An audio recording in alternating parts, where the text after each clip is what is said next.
Hey everybody, what is going on? NoZoupForYou here, and here we are, Monday again. Got a lot going on right now. We've got the World of Warships submarine test, and that's pretty much what I'm going to spend my time talking about today. But first, I have a Friesland Winner. I'm sure you all are very interested in that, since the Friesland is a very, very good destroyer. And the winner of that is going to be Patrick. And I'm not adding an accent to that or anything. I'm sure there is, because Patrick lives in Poland. So if you are a Patrick that lives in Poland, check your emails, because I have emailed you and you are the lucky winner of the Friesland. Now, on to submarines. This is the first part of the testing. And I know everybody is very excited, and excited might be an overstatement, because I know a lot of you and a lot of us right now are just kind of sitting there. I want to say cautious optimism, but we're also looking at it a little tepid as well. And I think a lot of the reason for that is the carrier rework, which I kind of jumped the gun on when it came out, and I thought it was exciting and shiny and new, and boy did I learn my lesson, because I'm not doing the same thing for these submarines, not at all.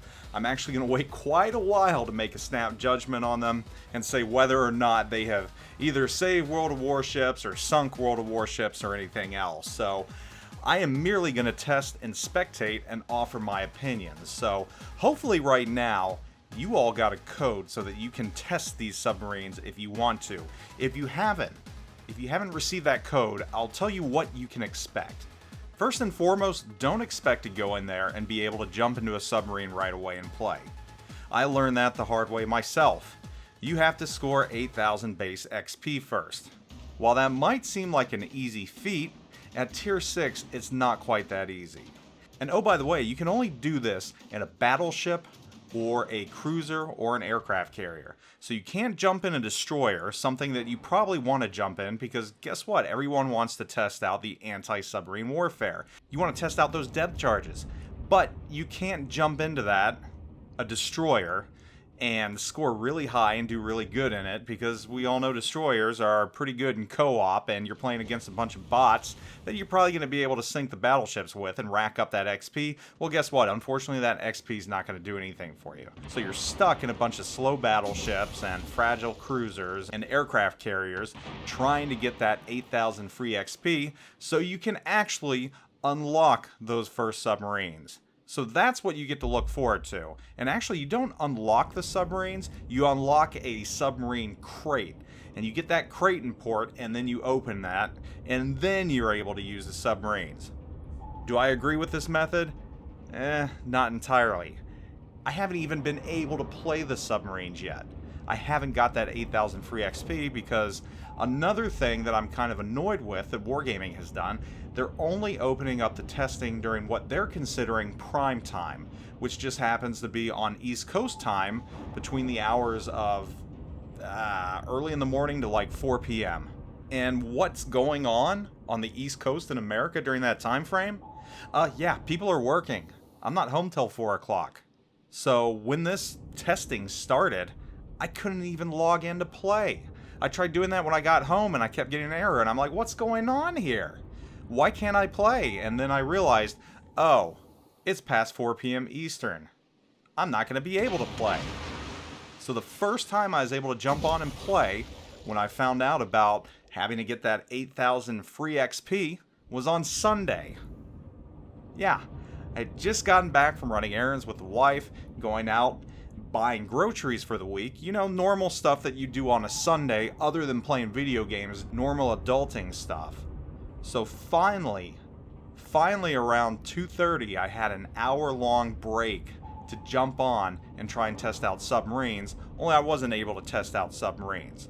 Though I did get to see them in action, and though I did get to run some anti-submarine warfare against them, which I'm going to offer a few thoughts on, because that's going to be a very important part. And I'll be honest, I think for an aircraft player, these submarines are going to add a completely new dimension to the gameplay. And it's going to make things complicated for aircraft carriers. And I know a lot of aircraft carrier haters out there. They might actually like this idea. But it's going to get a little crazy out there, because as an aircraft carrier player, which I played a few rounds in, you're not just worrying about destroyers anymore and keeping them spotted. You got to worry about these submarines, which they're not always surfaced. So you can go to an area where you think they're at, and you may or may not find them. And you're going to have to loiter, and you're going to have to worry about destroyers, and you're going to have to worry about your fighters getting shot out of the sky, or excuse me, your attack aircraft. So it adds a new dimension, a new form of rock, paper, scissors, aircraft carrier, submarine, I guess, which I think's a good thing. So the aircraft carrier anti-submarine warfare is there. You can use your bombers, you can use your attack aircraft with the rockets, which are pretty effective. Even if they're submerged a little bit, you can do a fair amount of damage. I mean, you can roll 2,000 damage with a rocket strike against a submerged submarine, and that 2,000 damage is going to do a lot because they only have 9,000 or so damage at tier 6. So the anti-submarine warfare that I played was, I guess, engaging. I wasn't very impressed with how the destroyers worked, and I really don't like the method that they have where you got to wait for that circle to pop up and you got to rush to that circle, and if you don't get there in time, you don't pop your depth charges out the sides, which I think is a bizarre animation because we all know they didn't just fling out the sides, they rolled off the back, off the racks, and I think that's just a dev issue right there, that they can't model that accurately, because those are stationary, solid objects, part of the ship.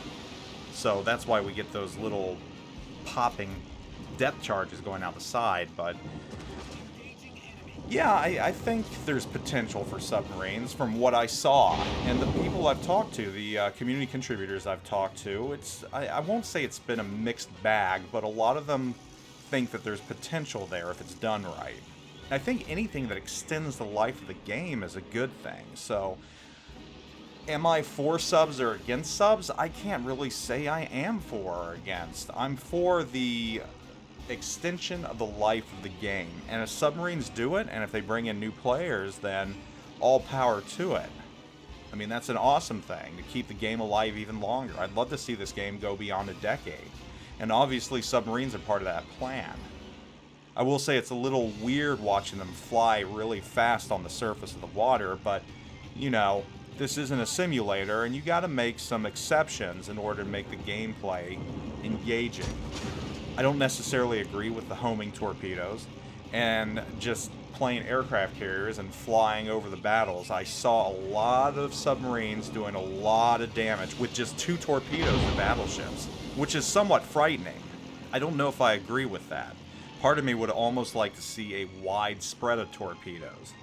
Something more realistic that you would have seen back in the day, not 2 homing torpedoes that shoot out and are able to track a battleship. But again, I'll have to play that actual feature myself when I get a chance to get that 8,000 XP.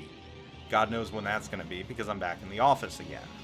The other things I found interesting were submarine versus submarine battles. And while we thought it was boring in the beginning when aircraft carriers got locked into a fight with each other, being the only surviving ships in the game, you know, we thought that was really boring.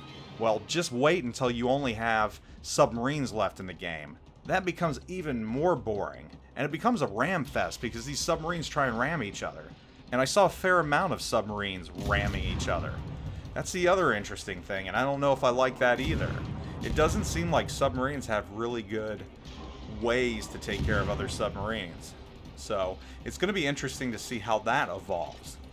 But from off the bat, right off the bat, the gameplay itself isn't that bad round-wise. I mean, the flow of battle, nothing major's changed. You just have a new class of ships now that you have to deal with. And they're fairly easy to deal with if they wind up surfacing. And I didn't see anything to indicate that they were overpowered in any way from the initial battles that I played. Certainly not from a ship's perspective. I wasn't sunk once by them, I didn't have any torpedoes hit me, and they didn't make it over to my aircraft carrier at all fast like a destroyer could, so that tells me that they are limited in ways, and those limitations are going to be what keep the submarines in check. So this is just kind of the beginning, what I feel right now, and my opening thoughts on the anti-submarine warfare side of things, and I will definitely be sure to give you more of my opinion when I actually start playing them. God knows when that's going to happen, but hopefully it's going to be soon. But I am cautiously optimistic, and I'm going to keep an open mind on these submarines, and I'm going to tell you things truthfully as they come out too. I'm not going to sugarcoat it. And I think what happened with the aircraft carriers, we did the same thing, but Wargaming went forward with them either way. So hopefully they listen to the community and the community contributors and everyone else. And if there are glaring issues with the submarines, instead of full speed ahead, damn the torpedoes, they actually listen and change it. So it's going to be interesting to see that. Once again, congrats to Patrick for winning the Friesland. I'll have some more ships to give away in the near future. Ark Royal should have a Thunder review coming up soon. That's been out for, I guess, about a week now.